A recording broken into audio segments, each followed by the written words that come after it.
নমস্কার, আমি ডক্টর মনোদীপ। আমার ইউটিউব চ্যানেলে আপনাদের সবাইকে স্বাগত। আজ আমি আমাদের দেশের একটা খুব ফেমাস একটা নিউজ পেপার হিন্দুস্তান টাইমসে প্রকাশিত একটি খবর নিয়ে আপনাদের সামনে আলোচনা করব। এই লেখাটিতে ঠিক কি বলা হয়েছে? এটা খুব একটা পুরনো নয়। জাস্ট এই 9th জুলাই এটি প্রকাশিত হয়েছে। এই লেখাতে যা বলা হয়েছে আমি আমার ইউটিউব ভিডিওতে আগে সেটি নিয়ে ডিসকাস করেছি।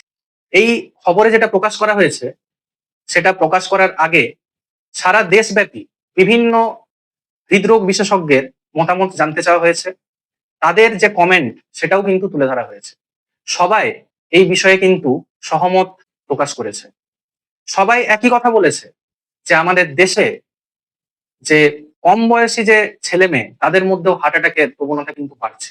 যদি আমরা আমাদের বিগত কয়েকটা বছর আমরা যদি লক্ষ্য করি তাহলে দেখতে পাবো অনেক চেনা পরিচিত মুখ আমরা কিন্তু হারিয়েছি। তার কারণ ছিল এই হার্ট অ্যাটাক। যদি আমরা আর্লি ডিটেকশন করতে পারতাম তাহলে হয়তো তাদেরকে আমরা হারাতাম না। তারা হয়তো আজও আমাদের মধ্যে থাকতো। এরকম কিছু মুখ তো আমরা দেখতে পাই, সেটা খবরের কাগজে প্রকাশিত হয়, নিউজ চ্যানেলের মাধ্যমে আমাদের কাছে আসে, যেহেতু তারা খুব চেনা পরিচিত মুখ। কিন্তু এই খবরের আড়ালে অনেক মানুষ কিন্তু আক্রান্ত হচ্ছে এবং তারাও কিন্তু তাদের পরিবার ছেড়ে তাদেরকে চলে যেতে হচ্ছে। কারণ কিন্তু সেই হার্ট অ্যাটাক। এই জিনিসটা আমরা যারা চিকিৎসা ক্ষেত্রের সাথে জড়িত তারা আরো বেশি ফেস করি। আমরা গ্রাউন্ড রিয়েলিটিটা আরো ভালোভাবে টের পাই। তাই আজ আমার এই ভিডিওটা। সবাই পুরো ভিডিওটি মন দিয়ে দেখবেন। প্রকাশিত এই নিউজে ক্লিয়ার কাট মেনশন করা হয়েছে যে আমাদের দেশে 20-30 বছর বয়সী ছেলে মেয়েদের মধ্যে হার্ট অ্যাটাকের সংখ্যা কিন্তু বাড়ছে। তো আমাদের কি করতে হবে? আমাদের আর্লি ডিটেকশন করতে হবে। আমি বলবো আস্তে আস্তে যে আমরা কিভাবে আর্লি ডিটেকশন করতে পারি। আমি আমার আগের ভিডিওতেও বলেছিলাম, সেই ভিডিওটিও আপনারা দেখতে পারেন। এই হার্ট অ্যাটাকে আক্রান্ত হওয়ার প্রবণতা বাড়ছে কেন? কারণ আমাদের কিন্তু খাদ্যাভ্যাসের পরিবর্তন, আমাদের জীবনযাত্রার পরিবর্তন এবং আমাদের শুধু আধুনিক হলে হবে না। আমাদের আধুনিক হওয়ার সাথে সাথে আমাদের যে আধুনিক রোগ সেগুলো সম্পর্কে আমাদের কিন্তু পরিচিত থাকতে হবে। আমাদের জানতে হবে যে বর্তমান প্রজন্মে কোন রোগগুলো সমাজে বেশি থাবা বসিয়েছে। সেই রোগগুলো থেকে আমাদের সবসময় দূরে থাকতে হবে। আমরা যদি প্রিভেনশনের চেষ্টা করি সেটা আমাদের কাছে অনেক বেশি সহজ। অবশ্যই বর্তমান দিনে যদি আপনার এই রোগগুলি হয়েও থাকে তার ট্রিটমেন্টও অনেক অ্যাডভান্সড হয়েছে।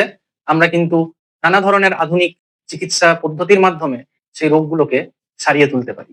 কিন্তু আমি ওই যে একটু আগেই আবার যে কথাটা বললাম যে prevention is better than cure. তাই জন্যই বারবার আপনাদেরকে সচেতন করা।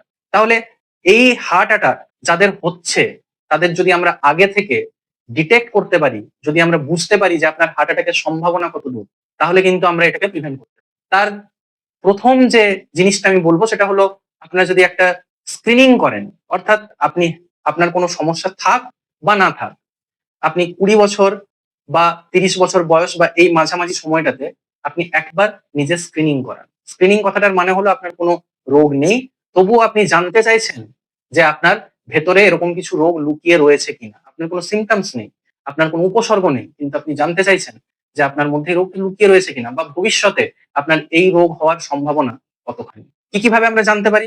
সিম্পল, যদি আপনারা আপনাদের ব্লাড প্রেশার চেক করেন তাহলে সেই ব্লাড প্রেশারে কিন্তু আপনাদের হার্ট সম্পর্কে অনেকটা কথা বলে দেবে। ব্লাড প্রেশার যদি বেশি থাকে তাদের কিন্তু হার্ট অ্যাটাক হওয়ার সম্ভাবনা অনেক বেশি বেড়ে যায়। এছাড়া আমাদের যদি কোলেস্টেরলের সমস্যা থাকে, অর্থাৎ আপনার যদি এলডিএল কোলেস্টেরল বেশি থাকে, ট্রাইগ্লিসারাইড বেশি থাকে, এইচডিএল কোলেস্টেরল বা যেটাকে আমরা গুড কোলেস্টেরল বলি সেটা যদি কম থাকে, তাহলেও আপনার হার্ট অ্যাটাক হওয়ার সম্ভাবনা বেড়ে যায়। এই ব্লাড টেস্ট গুলো খুব ইজিলি অ্যাভেলেবেল এবং খুব একটা বেশি আমাদের খরচও হয় না। এর পাশাপাশি আমাদের সুগার চেক করা দরকার। এমনিতে আমরা বলে থাকি যে নরমাল একটা হেলদি পার্সনের ক্ষেত্রে আমাদের অর্থাৎ 30 বছর বয়সে প্রথম সুগার চেক করা প্রয়োজন। কিন্তু যদি আপনার সাথে এর কোনো অ্যাডিশনাল রিস্ক ফ্যাক্টর থাকে, অর্থাৎ আপনি যদি অনেক বেশি মোটা হন, আপনার যদি ফ্যামিলি হিস্ট্রি থাকে, আপনার যদি কোনো সিমটমস থেকে থাকে, তাহলে কিন্তু আপনাকে আগেও এই সুগারের পরীক্ষা করতে হতে পারে। সে বিষয়ে আমাদের জানতে হবে। এছাড়া যদি ডাক্তারবাবু মনে করেন সবকিছু চেক করার পর যে আপনার একটা ইসিজি করিয়ে নেওয়া যেতে পারে, তাহলে সেই ইসিজি দেখেও, ইসিজি একটা খুব সিম্পল টেস্ট, সেই টেস্টটা থেকেও আমরা কিন্তু বুঝতে পারি যে আপনার হার্টের কন্ডিশন কিরকম রয়েছে এবং ফিউচারে আপনার হার্ট অ্যাটাকের কোনো সম্ভাবনা রয়েছে। এই বেসিক কিছু টেস্টের মাধ্যমে আমরা কিন্তু ইজিলি আমাদের হার্ট হেলথ বুঝতে পারি যে আমাদের হার্ট কতটা সুস্থ। এবং এই কথাগুলি এই খবরে, এই যে লেখনীতে, সেখানে কিন্তু প্রকাশিত হয়েছে। সেখানে ঠিক এই কথাগুলোই বলা হয়েছে। এবং সমস্ত ডাক্তাররা, সমস্ত কার্ডিওলজিস্টরা আর বিভিন্ন আমাদের ইন্ডিয়ার বিভিন্ন বড় বড় নামি দামি হাসপাতালের ডাক্তারবাবুরা সবাই এই বিষয়ে সহমত পোষণ করেছে।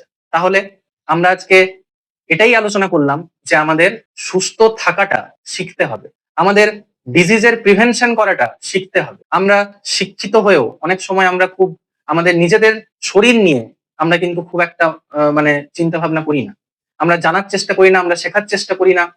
আমাদের বডিতে যে চেঞ্জ গুলো আসছে সেগুলো কিন্তু আমরা ধরতেও পারি না। তাই আমার এই ভিডিও আপনাদের সবাইকে সচেতন করার জন্য। আপনারা সবাই সচেতন থাকুন, সুস্থ থাকুন। যদি আমরা সুস্থ থাকি তাহলে আমাদের পরিবার সুস্থ থাকবে, আমাদের ভবিষ্যৎ সুস্থ হবে, আমাদের বাড়ি সুস্থ থাকবে, আমাদের সমগ্র দেশ সুস্থ থাকবে এবং আমরা একটা সুন্দর সুস্থ সমাজ পাবো, যে সমাজটা আরো ভবিষ্যতে এগিয়ে যাবে। আমরা সবসময় এটারই কামনা করি। তাই সুস্থতাকে অগ্রাধিকার দেওয়া উচিত, কখনোই জিনিসটাকে ফেলে রাখা উচিত নয়।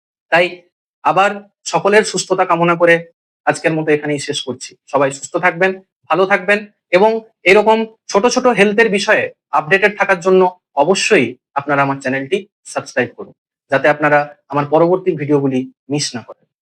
আবার দেখা হবে। নমস্কার।